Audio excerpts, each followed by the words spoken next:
Let's break Geometry Dash 2.2. From clipping into the floor to phasing through spikes at 600 times your speed, this is gonna be crazy.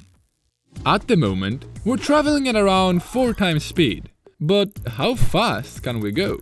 Well, in platformer mode, you can use a force block to push yourself horizontally. The higher you set its value, the stronger the boost becomes. What's crazy though, is that there is almost no limit. So, cranking the force all the way up to 1,000,000, we can reach 600 times speed. This is really fast. So fast, in fact, that the game begins to break. See these spikes? You can just phase right through them. See this wall? No problem. See the subscribe button? Okay, I'll stop. Now this likely has to do with something known as physics steps. Geometry Dash updates its physics to 140 times a second. The issue is, you're actually going so quickly that you pass through all the obstacles in a single physics step. And so, don't die. Another way to go this fast is by placing a block beneath you that follows your x-axis. This also makes you phase through spikes, walls, as well as do funny things like this. I was wondering why this was happening, so I asked a skilled GD modder named Willy for an explanation. Please bear with me. By default, when a block moves, it moves the player with it as well. However, since in this case the block also follows you, he theorized the following example. Let's say you moved one block. The block will move you another block. Now you've moved 2 blocks. However, that means that the block will move you another 2 blocks, and so you enter this cycle where your speed exponentially increases. That's why when disabling this mechanic, nothing happens. Now this isn't confirmed, but it seems to be the case. The bugs don't end here though. If you go far enough, your friction increases. Then things start getting weird until you completely stop. Why this happens is too complicated for the scope of this video, but it is interesting enough to mention. Let's break platformer a bit more, shall we? Adding a slope while playtesting and then going on said slope completely breaks it.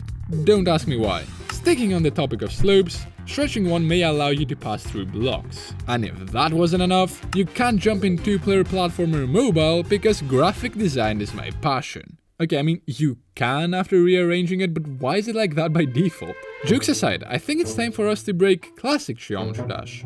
And oh boy, are there things to break.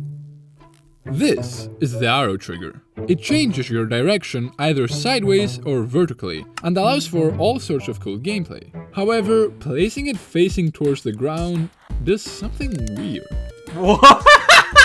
Oh, this is awesome. What is this platformer? It's like... And this happens with every single game mode. Here's the wave bouncing back and forth. Bruh. Here's the spider doing whatever this is. And here's the bug even happening in the newest 2.2 level. Dash. Funnily enough, the progress bar continues all the way to 100%, despite you literally moving backwards. Truly the update ever. Did you know you could end a level twice in the same run? By placing an end trigger and moving it like 100 blocks away, the level complete animation plays 2 times, which looks really cursed.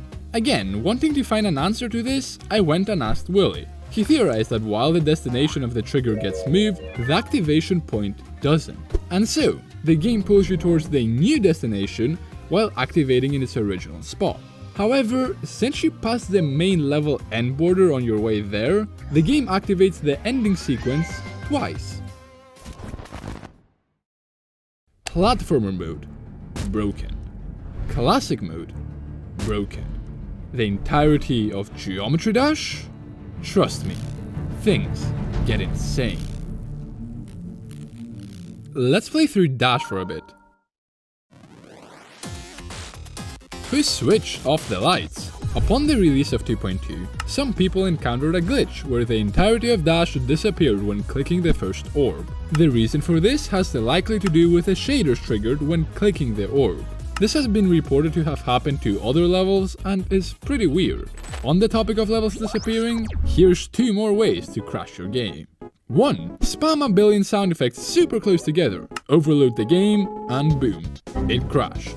Ever since people discovered that there's no limit to sound effects, the recent tab has never been the same.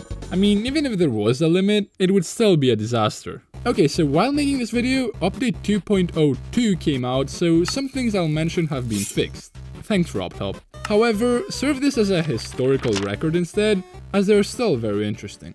In 2.2, you have the ability to add a middle ground for a bit of depth. This is cool and all, but the side effect was that you were unable to open your level. It likely happened due to a new anti-cheat RobTop implemented that falsely triggered when enabling the middle ground. Luckily it got fixed, but imagine the disappointment middle ground enjoyers must have endured. Speaking of disappointment, if you got the game after 2.2 released, you legit can't access Scratch's shop. He literally just tells you found the diamonds, and then refuses to let you in. I think you actually got robbed. Okay, this one is even dumber. In the 4th level of the tower, there's a chance the boss just does absolutely nothing. I mean, hey, it's a pretty good strategy, since you can't defeat him now. I think this happens because of the follow trigger completely breaking, since it's responsible for the attacks. I don't know why it would malfunction, but it has been reported mostly on Mac devices. And oh boy, is that version of the game broken. I mean, some people literally cannot even open the game on release. And even if they could, there was a high chance clicking on any level would crash it again. The care RobTop puts in for macOS users is truly outstanding. There was some other funny bugs upon 2.2's release, like the watch your name arrow pointing the wrong way, and some list info showing ridiculous values. However, these were by no means dangerous to Geometry Dash. After all, they wouldn't mess up your stats. The next 2 bugs, however, would. Paths were a feature where by paying 50,000 orbs, you could unlock a series of icons by getting stars or moons. This, admittedly, takes a lot of grinding and dedication. But what if I told you there was a way to instantly unlock them? Using some weird saving complications and bypasses, you could do just that. It was a pretty big oversight by RobTop, and some players even did it without even knowing. Again, this was fixed with the update, and the prices even dropped in half. So, I guess, the good ending. But this was pretty tame. What would happen if you could instantly complete levels? I think we're all familiar with Instant Complete. It's a hack that allows you to, well, instantly complete levels. 2.2 somehow made this sort of possible within vanilla Geometry Dash. When playing certain levels on mobile, you can make the entire level disappear before entering it, and create a free path to victory. This glitch was actually patched back in 1.9 when it was found, but somehow it came back. For obvious reasons, I won't mention how to do this, even if it's fixed by the time this video comes out, as it's pretty dangerous to the integrity of the game, and may come back in future updates, you never know with Rob. In a sense, these bugs are a bit worrying. However, we must remember that most updates start off like this. Countless bugs, glitches, and bypasses that over time get fixed. After all, going at 600 times speed is fun. I hope people don't take this too seriously and look at all the paths 2.2 has opened. And if you're wondering what I think the future of this game may unfold, check out this video. Goodbye!